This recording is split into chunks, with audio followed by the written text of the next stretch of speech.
All right. How are you guys? Welcome to Zoom Boost. So today we're talking about embryology, right? The fundamental embryology, the beginning of everything. Okay. So that is our discussion for the day. So we're going to be looking at the embryology from week 1 up to week 3. Okay. From week 1 up to week 3. And we should be familiar that the first week is counted from the day of conception, that is the day of fertilization of the ovum, to the day of implantation. And we know implantation starts at approximately day 6 and day 7 and it ends at day 13. Okay, so that is our week 1. So it's from ovulation to implantation. All right, so basically from ovulation, if fertilization happens, then to implantation. All right. Okay, so basically we have to go back and see how we end up having germ cells. So these germ cells are the ones that we find within the gonads, right? So the germ cells are the ones that we find within the gonads, right? The germ cells are the ones that we find within the gonad, and within the gonads, that's when we have spermatogenesis and oogenesis occurring. Okay, so we'll be having these germ cells, right? And within the testes, we have the spermatogonia, and then within the ovum, we have the oogonia. So we want to see where exactly they come from. So, you know, this is an embryo over there, right? That's an embryo over there, right? So what happens is that these primordial germ cells, they migrate from the epiblast layer, right? Epiblast layer, and they come to rest within the wall of the yolk sac, right? They come to rest within the wall of the yolk sac. That is around the 3rd week, right, of development. Then they travel, right? They travel to the gonads, right? They travel to the gonads, and then reaching the gonads by the 5th week, reaching the gonads by the 5th week. Then by the 6th week, they actually enter the gonads, right? Actually enter the gonads. And then they cause now the differentiation of the gonads into either the testes or the ovary. And you understand, even from your reproductive physiology, that before the 6th week, we have the indifferent gonads. That means the gonads cannot be differentiated into either the male gonad or the female gonad. So they'll be waiting for these primordial germ cells, right? These primordial germ cells. Okay, fine. So that's basically it. So we say from epiblast to the wall of the yolk sac, from the wall of the yolk sac to the gonadal ridges, right? Fine. Now let's look at the overview of oogenesis. So there is this germ cell, right? There is this germ cell that called the oogonia, right? So within the ovary, the oogonia will find the oogonia within the cortex of the ovary, all right?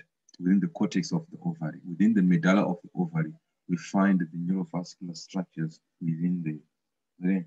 So find the neurovascular structures within the medulla of the ovary. So they are found within the cortex. All right. Fine.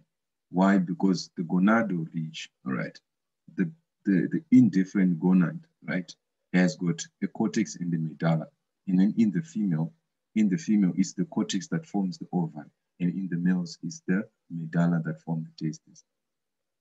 So there we have the oogonium, right? So it's diploid, as we see. It's actually diploid, right? So it will actually then divide to form the primary oocyte, right? So this division is like mitosis, or we can call that what? Mitosis there, right? So thereby mitosis, there we have the primary oocyte, okay?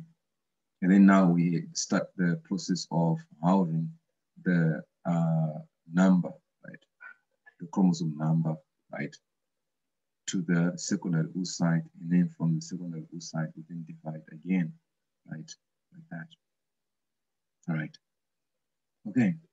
All right.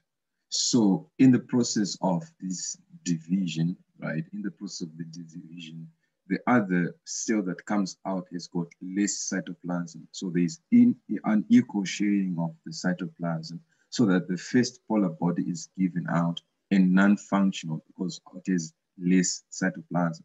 So that's the first polar body. And then the second polar body will be produced, the second polar body will actually be produced at fertilization, right? Because at fertilization, that's when we have a complete division of the secondary oocyte. That's when you have a complete division of the secondary oocyte, right? So if I can actually label very well, though this division is like mitosis, but I really want to call that meiosis 1. And then we have meiosis 2 over there, right?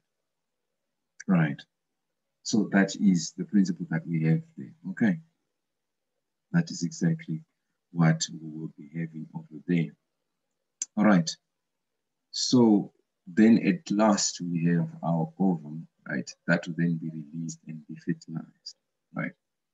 But now the process of oogenesis takes a lifetime, different from the process of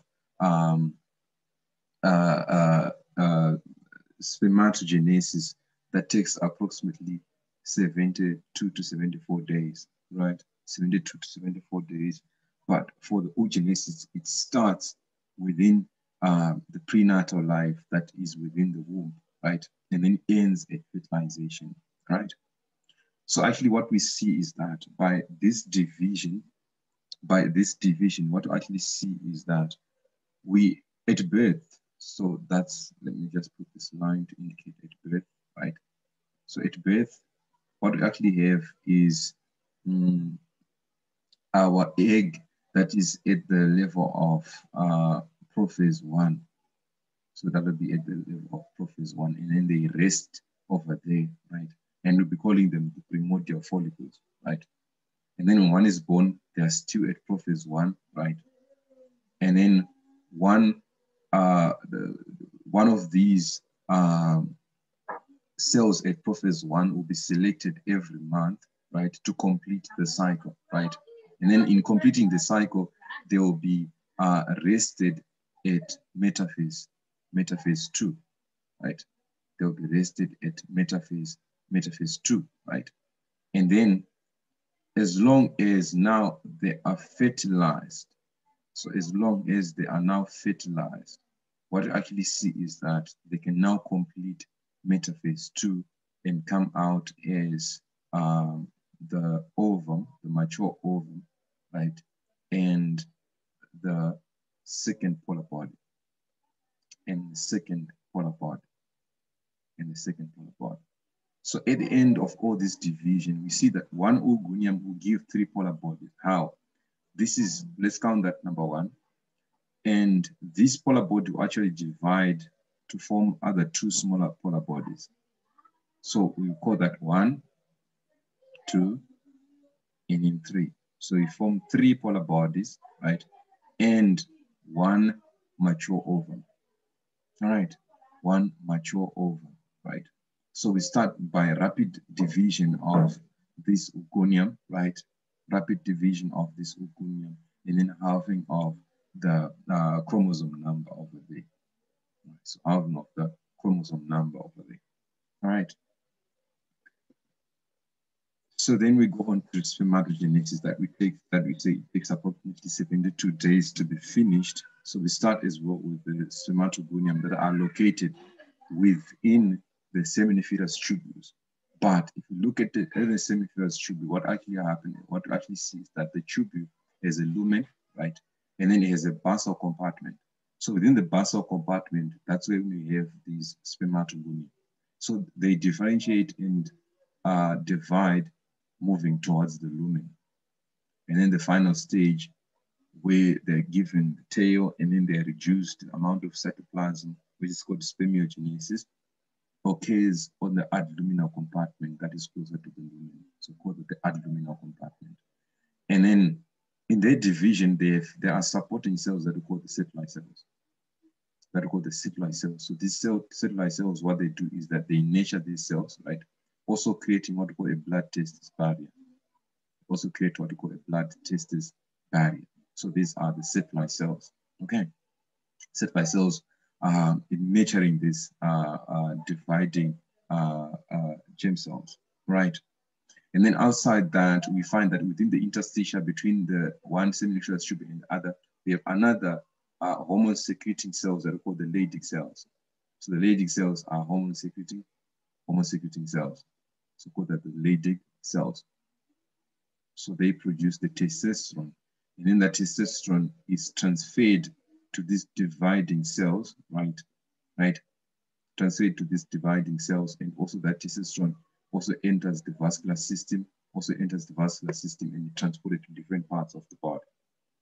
All right. There is a feedback as well to the brain for the production of FSH. Okay. Right. So that's basically that. So there we have these ones in the basal compartment, and then now we're moving towards the lumen. Right. So the first division is whereby we have mitosis, right? So the first division is there, we have mitosis, right? So that is rapid division of the cell without any differentiation occurring, right? So here we generally have multiplication, right? And then lastly, we then have what we call a primary spermatocyte, and then this will divide by first meiotic division into secondary spermatocyte, right? And then the second meiotic division into these, what we call the spermatids. And the spermatids will then be given the tail and be reduced in cytoplasm and be given the acrosome, right? The acrosome, and then become the spermatozoa. So what I want you to remember is that mitosis is that process that to form the primary spermatocyte. So the primary spermatocyte is diploid. The secondary spermatocyte is haploid, right? Are we together, right? So as well, if we come back, let me look here, that was supposed to be mitosis, just right? And then first meiotic division, right? First meiotic division, it's actually there now, we're correcting ourselves. First meiotic, then this is now second meiotic division. It makes a lot of sense. Second meiotic division, right? Now, so there we are. So I want you to understand that when we divide the spermatogonia, we get two types of cells. Or generally, the spermatogonia, when they divide, they form two generations. There is the darker cells that we call the type A, and then we have the light cells that we call the type B, right? So the darker cells are called the type A, and the lighter cells are called the type B. What I actually see is the type B is the one that will continue the journey going downwards, up to we form the spermatozoa. So it's the type B or the light type, right, that will continue the journey of dividing, or the journey of spermatogenesis. What I actually see is the type A has got a recycling effect. The type A has a recycling effect. So the type A will continue dividing, right? Continue dividing, right? Continue dividing, right? Continue dividing, but dividing by mitosis to restore the spermatogonia. So it actually divides to restore all these diploid cells, right? So that one won't have like a deficiency, even if they age, right? They will always be having this spermatogonia. So they don't reduce in number, right? They don't reduce in number. It's different from the females. The females make all of their primary oocytes, right, during prenatal life. So they reduce by age. But for the males, because of this type A cells, they quickly divide by mitosis, regenerating back. So there's always that cycle occurring. But the type B, when they form, they go home. Type A, when they form, they regenerate back. All right? And the last stage, when we form these spermatids over there. So here, what we actually have is cell division, right? Cell division. And then lastly, what we have is differentiation, which is called spermiogenesis. So spermiogenesis, what we're actually doing is that we're reducing the cytoplasm, the amount of cytoplasm, right? So if that is the cell, the cellular cells, what actually do is that they'll come in and they'll chunk this part. So they're actually like macrophages, actually come in and chunk that part, so they'll eat that part, right? And then that part is removed as what we call the residual body. That part will be removed as a residual body, and then they will now have the spermatozoa. Maybe that is done for movement, right? So one is bullets these bullet-shaped structures of the thing, right? That are fast moving, and then they're given the tail, right? So all of this is done by the mothers, which are the satellite cells, right? So the satellite cells, their structure, they span from the basal compartment to the adluminal compartment. These are long cells. So they will span the whole length. They will span the whole length. And then you have the nucleus of the thing. So these are just toe cells, right? And these cells now have got set gap junctions. So they actually share their cytoplasm with the dividing cells, right? So they do a lot of nurturing. And then we also talked about how these cells have a function in the blood testis barrier. They form the blood testis barrier, all right? And then also some of the functions of the satellite cells is information of what we call the androgen binding protein. Informing what we call the androgen binding protein. Androgen binding protein. And then also in development, they also form what we call the Mullerian inhibiting substance. The Mullerian inhibiting substance that will remove the cord that is supposed to make the uterus in the males. That's why the males don't have the uterus as well, right? So that is produced as a chemical that we call the Mullerian inhibiting substance that is produced by the satellite cells, right?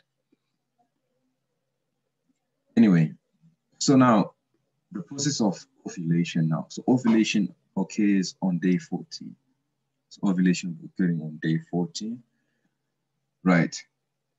By the surging of the luteinizing hormone. So the surging of the luteinizing hormone, right, will induce ovulation, right? So when one is born, they have these, what we call the primordial follicles. They have these primordial follicles. The primordial follicles. And the structure of the primordial follicle is one cell, right, the oocyte, that is surrounded by these squamous cells that are called the follicular cells. That are called the follicular cell. And then from this primordial follicle, we go into the primary follicle when the cells are now cuboidal, and then to the secondary follicle when these cells are now these follicular cells are now forming a strata around, right, up to we reach what we call the Graafian follicle. But for now, I'll talk about the Graafian follicle. So just before ovulation, what we have is this mature Graafian follicle, right? So the structure of the Graafian follicle, so these cells that are called the follicular cells, they will differentiate and become columnar, become cuboidal, and then form this strata over there. So it actually looks like a stratified cuboidal, right? Stratified cuboidal over there. So there we have the oocyte over there. And these cells are forming the stratified cuboidal. And now separating these cells and the oocyte is a thick layer that we call the Zonophilic Seed. We call the Zonophilic Seed. And then now these cells now are now called granulosa cells. So the cells are now called granulosa cells. And you see that between the cells is a fluid that we call the antral fluid. So we call this the antral fluid. So this space is called an antrum. So the fluid within is called antral fluid. It has lots and lots of hormones produced by the granulosa cells. So these are also hormone secreting cells. Now, interestingly, is that outside the granulosa cells, we have cells that come from the tissue of the ovary, and then they just thicken around. So they're called the thicker. So they're called the thicker. So just thicken around. But these thicker now are divided into two. So there's thicker externa and then thicker interna. Now you can't see clearly. Let me just illustrate here. So if you're having a thicker externa, that is fibrous. So it's lots of collagen, lots and lots of collagen, and then few cells, and then also fibroblasts within. So if you remember the histology, it's almost like dense connective tissue irregular, right? And then within the thicker interna is cellular. It's actually cellular. Remember the pericondium and the periosteum, almost like that. So it's full of cells. Actually full of cells. So if a question comes and asks you which of these thicker layers has what functions in the production of hormones, you actually now know it's the thicker interna. So this one has protective functions, thicker externa, which is fibrous, and the cellular is the one that produces hormones. So actually these cells produce androgens. And these androgens will be transferred, right? These androgens will be transferred to the granulosa cells, and the granulosa cells, right, will then use an enzyme called aromatase to form the female hormones. Okay, the female hormones, and then the female hormones will be transferred into the antral fluid, and also have functions in the differentiation of the oocyte over there, right? So the estrogen, right, that's from there, right? So that's the basic structure, right? Thicker external and then thicker internal. So at ovulation, what you actually see is that the cells surrounding, so I can label it here, I can just cut over here and then say that these cells that I've created the boundary, these cells will be released as well with the oocyte, and the remaining cells will remain as well with the thicker. So this part that will be removed, right, that's our egg now, right? And the part that will remain as the corpus luteum, right? The part that would actually remain as the corpus luteum. So let's talk a little bit about this corpus luteum. So at ovulation, we now have a corpus luteum that is left, right? And the egg is gone. So we have ovulation within the peritoneal cavity there, right? And the egg is actually gone, right? So what is the function? What will actually happen? What is the fate of this corpus luteum? So if the egg is fertilized, I want you to listen really. So if the egg is fertilized, what we see is that the egg would differentiate into an embryoblast that will form the embryo, right? That will actually form the embryo, right? And it will divide into a trophoblast that will become the covering of the embryo. The trophoblast that will become the covering of the embryo, right? So I'm just represented by T. So the trophoblast that will become the covering of the embryo, right? The trophoblast that will become the covering of the embryo. Right? So what is the deal now? So what I actually see is that the trophoblast will secrete hormones, right, that will maintain the corpus luteum. Right. So the trophoblast will secrete hormones that will maintain the corpus luteum, right? That will actually maintain the corpus luteum, right? These are the hormones of pregnancy, right? Right. And then this corpus luteum will then start producing progesterone as well as testosterone as well. But the main hormones that I want here is progesterone as well. Not testosterone, sorry. Let me just focus on this progesterone, right? As well as some amounts of estrogen as well, right? That's why we see that after ovulation, we have a high surging and high increase in the amount of progesterone, right? So what progesterone will actually do, that progesterone will then come to the uterus in the endometrium of the uterus. The endometrium of the uterus, and it will maintain the endometrium of the uterus. So it actually come and then maintain the endometrium of the uterus, preparing the uterus for implantation, so that the egg can then now come and implant, right, on suitable grounds. So you see the cycle. So we said, if this is fertilized, right, it will divide into an embryo and a trophoblast. Trophoblast secretes hormones that maintain the corpus luteum, and then that's called the corpus luteum of pregnancy. The corpus luteum then secretes the progesterone that will then maintain the uterus, the endometrium of the uterus. So that means everything is now waiting for fertilization. So what if we don't have the fertilization? What if we don't have the fertilization? Then we don't have the differentiation into the embryoblast and the trophoblast. And then we don't have the maintainer, right? And then now what I can see is that we don't have the corpus luteum being maintained, right? So we don't have the maintainer for the corpus luteum, right? So actually see is that the corpus luteum will actually degenerate, right? And then that's called the corpus albicans. And then when it degenerates now, we don't have what? Progesterone, right? So we have a fall in the amount of progesterone. That's a quick fall at the end of the month. So if we have a quick fall, what actually happens? The maintenance of the endometrium will actually being stopped. So what we have is then menstruation, okay, at the starting of the new month.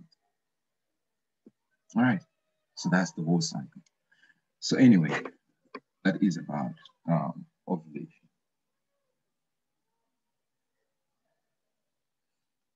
Now let's talk about fertilization, right? So fertilization is a triple phase process that I will explain later on. So it occurs within the ampulla of the fallopian tube, the ampullary part of the fallopian tube. You mustn't forget this, very, very important. And then marks the end of meiosis 2 of the ovum, right? So remember we said meiosis 2 be rested at metaphase 2.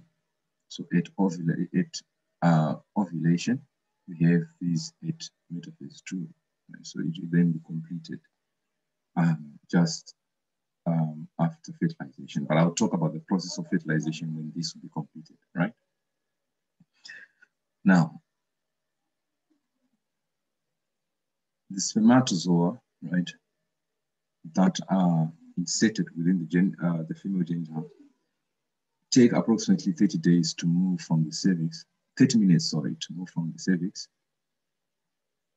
to the ampulla, to that region, the ampullary region, but can delay up to 6 days, right? And then in the process of moving, what is supposed to happen is that there should be a process that we call capacitation that will be happening there. So that is preparation, right? And the second reaction that will actually happen is Acrosome reaction that will happen in the process of digging the Zonophilic Seed then. So capacitation takes approximately 7 hours. So imagine, so if it moves very quickly and then takes 30 minutes to reach the ampulla, it won't fertilize until 7 hours is done. So even if it moves quickly, it has to wait for 7 hours, right? And then this process of capacitation occurs by what we call epithelial interaction between the head, right, of the spermatozoa and the epithelial lining of the fallopian tube. And that process is generally the removal of a glycoprotein layer, right, as well as the plasma membrane. Okay. Then the acrosome reaction now, when this spermatozoa is trying to dig deep to the zona pellucida, right? So say zona pellucida is that layer, right, of protein that is, of glycoprotein that is separating the oocyte from the granulosa cells around, right? That we call the corona radiata. Right? So after piercing the corona radiata, when this head of the spermatozoa now gets in contact with the zona pellucida, on the zona pellucida, there are proteins that we call the ZP proteins that act as receptors. So once they are in contact, right, they will induce the head of the spermatozoa, what we call the acrosome, that is the front of the head, to produce these digestive enzymes that will digest that part of the zona pellucida, right? So that is the movement. So if we said from here to the ampulla, takes 30 minutes or maybe later 6 days. In the process of movement, we have capacitation occurring in this process, right? Capacitation occurring there. And then we have here the ovary, right? There we have the corpus luteum over there, right? And then there we have ovulation, right? Ovulation. And then this is the fimbrial part of the fallopian tube, right? And then move up to that point. All right. And then you have to understand that ovulation occurs within the peritoneal cavity. So this whole space is the peritoneal cavity, right? This whole space is the peritoneal cavity. So then ovulation occurs within the peritoneal cavity and then enters the tube. Okay. So it's not done exactly within the tube. Then now, so that is the process, the acrosome reaction. So that is the acrosome. right? So that's a bag, right? That's a bag. It's like a large lysosome, right? Large lysosomes there, right?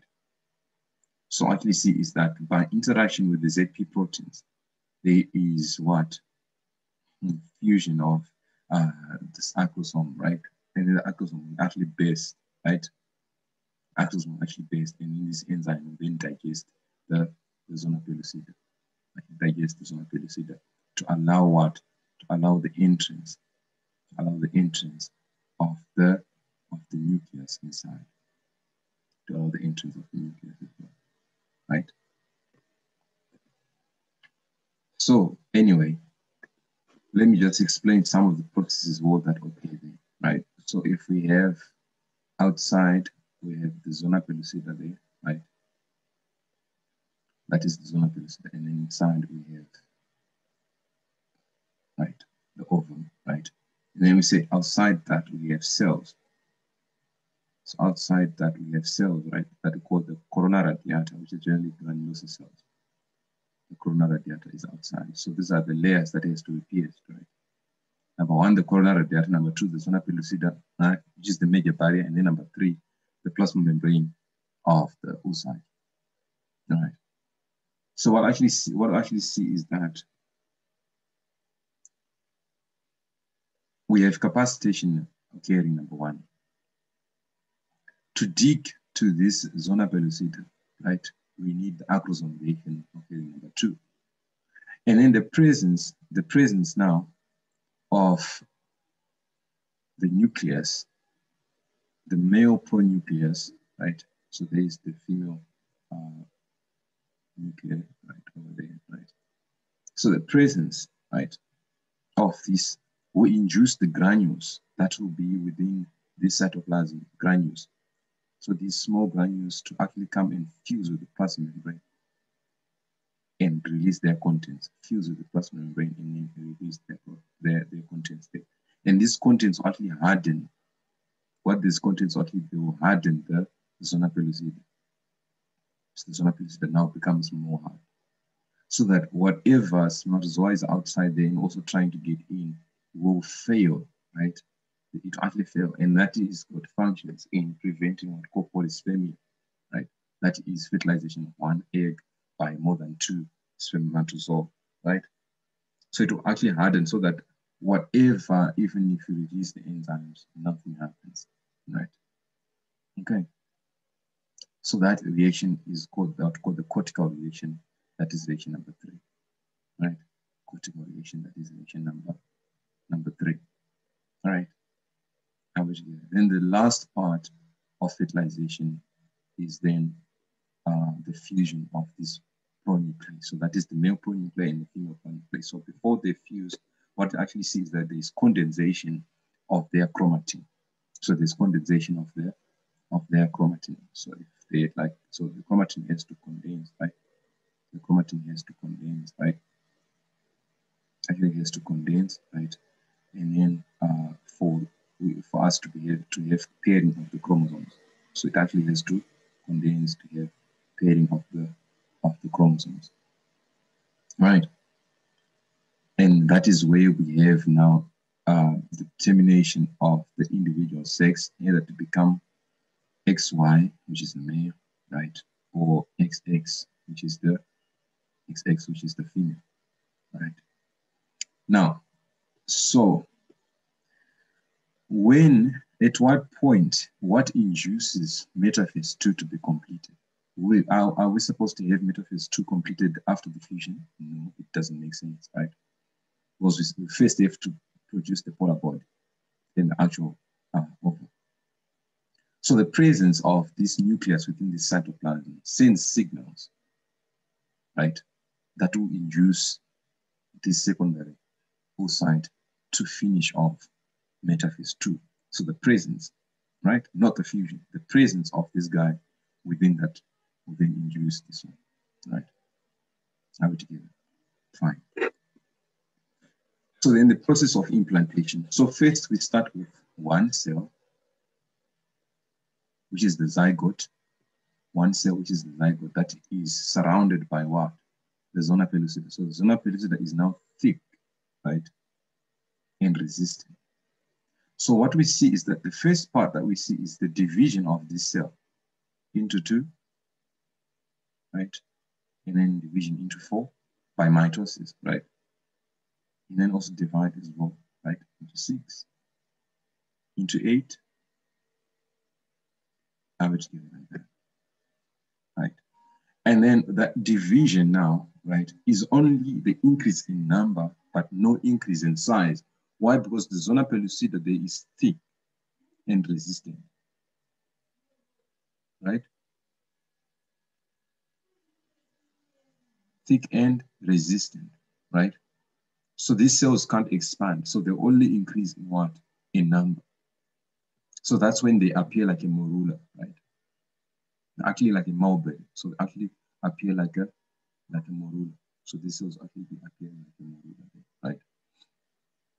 Are we together, right? And these cells are what then what we call the blastomeres. So we call these cells the blastomeres.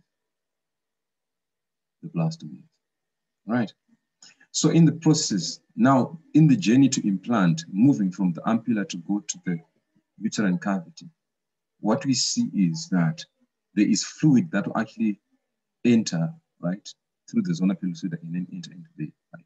And this fluid, so at first we have now the blastomeres there, right? So the fluid will then enter, so this fluid that will accumulate over there, right? The fluid will actually accumulate over there, right? And in the process of this fluid coming to accumulate over there, this cell mass, this morula actually divide, right, into cells that would be outside. So these cells would divide themselves into outer cells and inner cells, right? Outer cells and then inner cells. All right, and then we say we have fluid there. So this is just illustrated on this little diagram. So these outer cells will form what we call the trophoblast. That will form the placenta. And in the inner cells, which is the embryoblast, that will form the human. Right? So there we are. The inner cell mass, the embryoblast, the outer cell mass, the trophoblast. This is the trophoblast that will say it actually secrete hormones, right? That will maintain corpus luteum, right? So there we have it.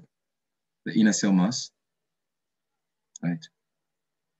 And then the trophoblast outside. And this is the trophoblast that has got functions in implantation, right? It is actually that trophoblast that has got functions in implantation, right? So what I actually see is that this trophoblast is the one that will dig deep, right, to the endometrium. So if the endometrium there, right, these trophoblast cells are the ones that will be digging deep, right, into the endometrium, right, until we have now are fully embedded. And we say implantation starts at day 6 to end on day 13, right, on day 13. And what I actually see is that at day 13, the maternal blood vessels, maternal capillaries within the endometrium, they actually burst. They actually burst. So that bursting now will cause the release of blood, right? Which doesn't happen to all. This blood that you see here now being released, right, can be confused with menstrual blood, right? Can actually be confused with menstrual blood. So they can cause miscounting of the days there, okay? Right. All right. So that is the process of implantation. So day 13, that's when you have the plug, what we call the implantation plug, when it is now fully embedded within the endometrium, and then we have a plug closer, right? So there we have it, the inner cell mass, right? And then the outer cell mass that will form the trophoblast, right? The outer cell mass that will form the trophoblast, all right? Right. So the process of implantation, right, has to happen within the body of the uterus, right? The body of the uterus, right? Have it together. But the common position is here, right? Around the position that we call the fundus of the uterus. That is the common point. But we can have implantation occurring on the internal walls of the uterus, right? Within the fallopian tube. Now, these are problems now, right? Within the fallopian tube, or within the ampulla, right? Or we can have it, we say it's released first in the peritoneal cavity. So it has to be sucked here, right? By the movement of the villi, right? Within the uterine tube. But it may actually move, get lost and then come on the walls of the small intestines or on the mesentery of the small intestines. So on the walls of the small intestines or the mesentery of the small intestines, it can actually happen in ectopic pregnancy. Or it can actually happen on the egg itself. That is, if the spermatozoa moves, right, and then comes over there. Now, let's talk about second week now. We have fully implanted. So this is now what we call the week of twos, the second week. So first, our inner cell mass will then flatten to form a disc. So if you're looking from above, it will actually flatten to form a disc, right? But interestingly, this disc is in 2 layers. So this disc is actually in 2 layers. So if you're looking from sideways, this disc is actually 2 layers. Like 2 layers, right? I can divide it into 2 layers, right? An upper, what we call upper epiblast layer, and then a lower hypoblast layer. So that's easy, right? Lower hypoblast, and then an upper epiblast layer. Upper epiblast layer. So that is the important thing that happens at the second week, right? Okay, so that's number 1. So now we've got 2 germ layers. So the first 2 germ layers, right? Done. What else is also true? Our trophoblast layer, which is covering the embryo, our trophoblast layer will divide into an inner cytotrophoblast, and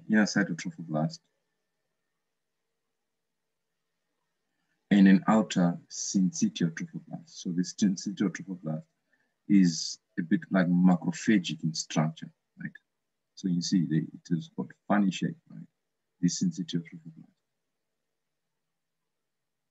So now we've got 2. So the trophoblast is now divided into an inner cytotrophoblast and an outer syncytial trophoblast. So what is then the use? This cytotrophoblast generates the syncytial trophoblast, right? And one of the structures that we see in the syncytial trophoblast is that this syncytial trophoblast is multinucleated. So these are just the cells that fused, and now we see the nucleus all over. It's like one big thing that's called, it's like a cinctia. That's called the syncytial trophoblast. Actually, multinucleated structure.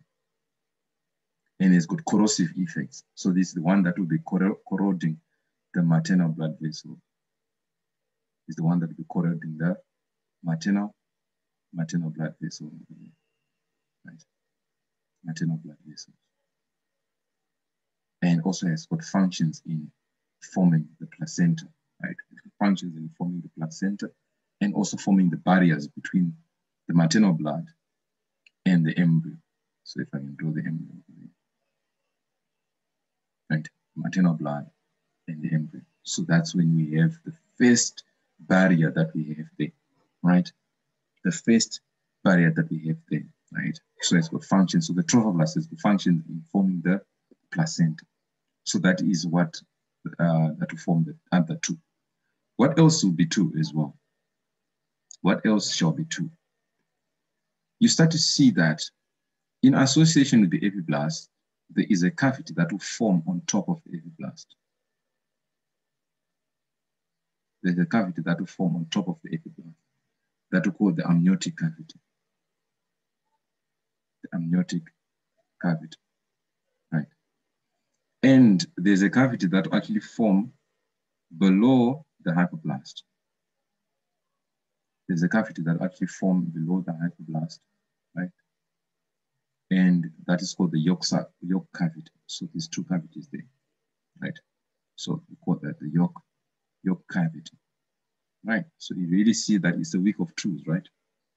It's a week of twos. Then we say covering all of them is the trophoblast, and specifically the cytotrophoblast. The cytotrophoblast. So we say the epiblast, hypoblast, yolk sac, amniotic cavity, right? Or yolk cavity, amniotic cavity, right? The cytotrophoblast and the syncytotrophoblast outside, right? That is occurring in the second week, right? So there in the second week, we now have full embedding, and then we said that's the cord, right? Implantation plug. We have closed that plug, right? And then now we see what? The epiblast, that we said the epiblast are in association with this cavity. So there's a cavity there, right? That is called the amniotic cavity, right?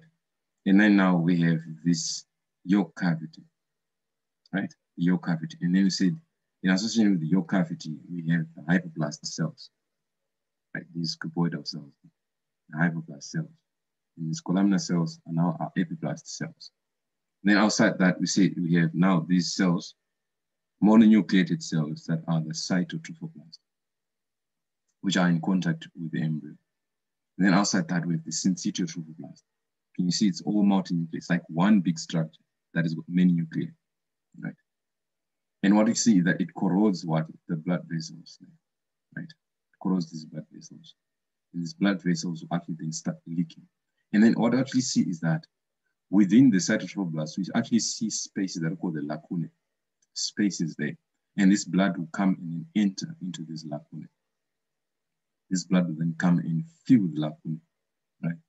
Fill the lacunae, fill the lacunae, fill the lacunae, right? But we won't see the lacunae, we won't see the lacunae within the cytotrophoblast, right? So that still creates the barrier over there. That still creates the barrier over there, right? Okay. So that what we see with time is that for us now to form the definitive barrier, right? The definitive barrier is that what we see is we will have what we call the extra-embryonic mesoderm, right? Just outside. What we call the extra-embryonic mesoderm. Extra-embryonic mesoderm. So this is the extra-embryonic mesoderm. Extra-embryonic mesoderm. So what we then see is that we have these layers. So number one is the extra-embryonic mesoderm. Number two is the cytotrophoblast. Number three is the syncytotrophoblast, right? And then number four is these blood vessels, right? Within the cytotrophoblast. And the blood vessels within the cytotrophoblast. Actually, not say blood vessels, but blood. The blood vessel is outside the cytotrophoblast, but it can actually leak, right? Its blood into it, right? So within the extra-embryonic mesoderm, we also see the blood vessels forming from the cells of the embryo, right? So that's the barrier over there, right? So you see these layers are forming the barrier over there, right? Okay. And then from there, that's when we start to have what we call the villi, right? The villi, right? That won't be talked about in this video, right? What we call the villi and the primary villi, the secondary villi, and the tertiary villi, right? But later on. So for now, let's just appreciate that these layers also have functions in forming the barrier between the maternal blood, right, and the blood of the embryo, right? Okay. Now, week 3, the week of threes as well, right? Or the week of gastrulation. The week of threes or the week of gastrulation. So what we see is that, so remember we have, at week 2, we have this disc, right? And then it's got two layers, epiblast and hypoblast, right? And then we say on top of it, so you see this, this gutter shape, right? Structure, this basin. That's when we have the amnion, and then below the hypoblast, we have the yolk, okay? So week 3 is now the week of gastrulation. So what is gastrulation? Gastrulation is whereby the epiblast layer, not the hypoblast, the epiblast layer forms all 3 germ layers, which are what? The ectoderm, right? The ectoderm, the mesoderm, and the endoderm. All these germ layers come from the epiblast. the hypoblast would just disappear, right? Or some of the cells are found lining the yolk sac, okay?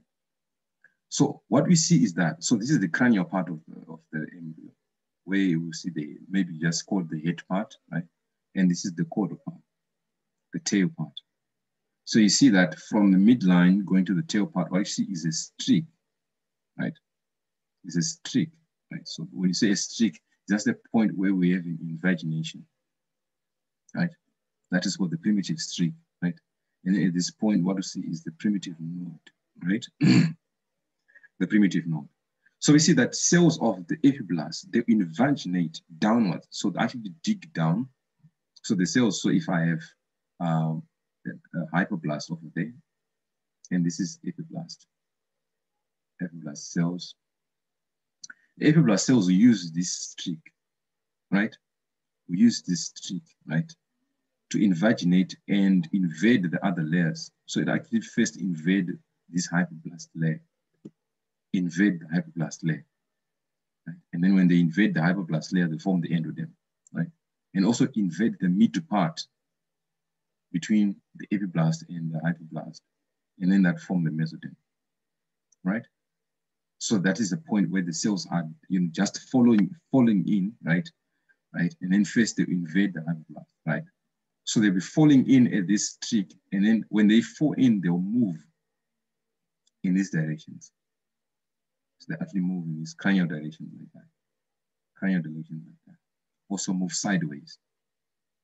Also move sideways. And they also move backwards. Right? So I'm just illustrating that when they dig deep to that streak, when they fall into that streak, they'll move in these directions. Right? That is the process of gastrulation. Right? Okay, so as we see there, that is the epiblast, and then that's the primitive streak, and that's the primitive node. From there, we create the notochord. Anyway, let's come to this point. So you see that within a streak, these cells are falling, then invading the middle part, and then invading the hypoblast, and then forming the endoderm. So they form the endoderm, in the middle part form the mesoderm, and the cells that will actually remain form the ectoderm, right? Cells that actually remain then form the ectoderm, right? Fine. So that is what we call gastrulation. So we said in the process of digging deep, like here, when they move, they'll move in these directions. They move in these directions, right? And lateral and then caudal, right? Up to form now definitively at the end of the third week, these layers, right? So these are about peritoneal cavities, right? Anyway, back to these layers. So what we see is that the ectoderm, right? The endoderm and the mesoderm, but the mesoderm will then divide into compartments, all right? The mesoderm will then divide into compartments. So that's the neurotube. That is basically the neurotube that will come from the ectoderm. We'll talk about ovulation just now. So the mesoderm will divide into a mesoderm that will be close to the notochord, right? So the notochord is basically a structure that will come from the endoderm, right? So the paraxial mesoderm, number one, paraaxial, so it's parallel to the axis, right? And then the intermediate is in between. And then lateral to that, we have the lateral plate mesoderm. And then we see that within the lateral plate mesoderm, we have a space that will actually form there. That is called the coelom. So this space will move laterally until it, you know, gets in contact with the extraembryonic coelom as well, right? Extraembryonic coelom. They just say mesoderm, but actually it's called extraembryonic coelom, right? So this communication will cut the lateral plate mesoderm into a parietal layer and a visceral layer. So the parietal layer is the one that you see there in contact, that will be in contact with the ectoderm, and the visceral layer will be in contact with the endoderm, right? So that will create, so firstly, we say it will be like that, right? Having a cavity in between, and then the cavity will then start moving laterally until boom, like that. And then at the end, what I actually see is that we actually have two layers, right? The parietal layer of lateral plate mesoderm and then the visceral layer. The parietal layer will then form the body wall, and then the visceral layer will form the internal organs, right? The intermediate mesoderm, this intermediate mesoderm is going to form the urogenital system. That is going to form the urinary system, the kidneys, and the genital system, the gonads. So remember when we talked about the primordial germ cells migrating from the yolk sac to come and rest, right? It actually come to rest within the intermediate mesoderm and form the gonads, so the ovary and the testes. So anyway, here we have it. So the process of neurulation now, the ectoderm layer that will actually remain will form as well another groove, right? This groove, the neural groove, right? This groove. And in these cells over here that are called the Neurocrystal cells that within the ectoderm, right? They approximate each other, right? Until we have closure of this groove to form a tube. So there we have a tube, right? So that is the neural tube that form the brain and the spinal cord. And then these neurocrystal cells will actually migrate, right, from the tube and then come to lie on the lateral part of the tube and then form many structures within the body that will not be talked about in this video, right? But one of them is the dorsal ganglion, right, of the spinal cord, the sympathetic ganglia, right, the suprarenal glands, right, and then also come to the ganglia, right, in association with the aorta, and we know they also go to the heart and also the face, right? These neurocrystal cells. So these are generally migrating mesenchyme cells. So those are the layers. The endoderm in yellow, the notochord there, right? And then the paraxial mesoderm, right? The intermediate mesoderm, right? The intermediate mesoderm over here, and then the lateral plate. So the lateral plate is now divided into a parietal layer that form the body wall, right? And the limbs, and then the visceral layer that form the internal organs, all right? So by folding, this disc will actually fold like that. That's called lateral folding. So what are the consequences of lateral folding? So the consequences of lateral folding is that this layer, so this part will become continuous with that part and then form one continuous tube. That is the tube. So that is the gut tube. So that's why we say that the endoderm layer forms the gut tube. All right? Yes. And here we have the parietal layer or the somatic layer, or what called the somatopluric mesoderm, right? That will form the body wall. So you see that's the body wall, and then that is the ectoderm that will form the skin. Now makes sense, right? Right. And then around this gut tube is this mesoderm, that is the visceral mesoderm, right? The visceral mesoderm, right? Okay. And then that is the intermediate mesoderm over here that form the urogenital ridge, right? That will form the gonads and the kidneys. So now let's talk about what we get from these germ layers. So from ectoderm, we have the epidermis of the skin. So remember the epidermis of the skin. The dermis of the skin doesn't come from ectoderm, right? The central nervous system, the neural tube, the lens of the eye, the hair follicles, that's for the skin, the nails for the skin, the mammary glands, they also come from the ectoderm, as well as the sweat glands. So these are commonly asked within the exams, right? The hair follicles, the mammary glands, as well as the sweat glands. And then the mesoderm now being divided into three. The paraxial mesoderm will form the vertebra and the ribs. Remember we said that with the paraxial mesoderm, the intermediate mesoderm, and the lateral plate mesoderm that will actually split into two, right? So this, so we have the notochord in the middle, so we have the notochord in the middle, right? And then overlying with the ectoderm, right? And then we have the endoderm over here. So we're saying that the paraxial mesoderm will form the vertebra and the ribs, muscles of the back, and the dermis of the skin. So in the exam, when they say the dermis of the skin comes from ectoderm, don't be fooled out, right? That is actually from mesoderm. Then the intermediate mesoderm will form the genital and urinary system. That is that intermediate mesoderm.